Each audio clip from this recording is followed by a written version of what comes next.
அல்லாஹ்வுடைய தூதர் சொன்னார்கள், யாரை ரமதான் வந்தடைந்தும் அவர்களுடைய பாவங்கள் மன்னிக்கப்படாமல் ரமதான் அவர்களை விட்டு கடந்து சென்றால் என்னாகும் யா ரசூலல்லாஹ், அவர்கள் நாசமாகுவார்கள் என்று அல்லாஹ்வுடைய ரசூல் ஸல்லல்லாஹு அலைஹி வஸல்லம் சொன்னார்கள்.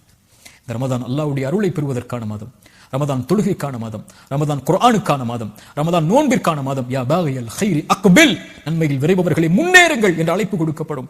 யா பாகிய ஷர்ரி, தீமையில் இருப்பவர்களே, குர்ஆனை மறந்தவர்களே, திக்ரை மறந்தவர்களே, தொழுகையை மறந்தவர்களே, அல்லாஹ்வை மறந்தவர்களே, அக்ஸிர் அக்ஸிர், குறைத்துக் கொள்ளுங்கள். வலில்லாஹி உத்தகாஉ மினன் நார், நரகத்திலிருந்து இந்த ரமதானில் விடுதலையாக கூடியவர்கள் இருக்கிறார்கள். ரசூலுல்லாஹ் சொன்னார்கள், ஒவ்வொரு இரவிலும் சுப்ஹானல்லாஹ் ரமதானை பயன்படுத்துங்கள், எண்ணியத்தோடு ரமதானை கழியுங்கள், அதிகம் நன்மைகளை செய்யுங்கள், அதிகம் வணக்க வழிபாடுகளில், குர்ஆனில், திக்ரில் நன்மைகளை செய்வதில் எந்த நன்மையாக இருந்தாலும் அதை செய்வதற்கு முன்னேறுங்கள். அல்லாஹ் ரப்பல் ஆலமீன் ரமதானை அடைந்திருக்கக்கூடிய நமக்கு ரமதானை முழுமையாக கழித்து இன்னும் பல ரமதானை வாழ்வில் அடைந்து சொர்க்கத்தில் நுழைந்து நரக விடுதலையை பெற்று, அதிலும் குறிப்பாக அல்லாஹ்வுடைய தூதர் ஸல்லல்லாஹு அலைஹி வஸல்லமோடு ஜன்னத்துல் ஃபிர்தௌஸில் அவர்களுடைய தோழர்களோடும் குடும்பத்தார்களோடும் நானும் நீங்களும் நம்முடைய குடும்பத்தார்களோடு வாழக்கூடிய பாக்கியத்தை அல்லாஹ் எனக்கும் உங்களுக்கும் தரட்டும்.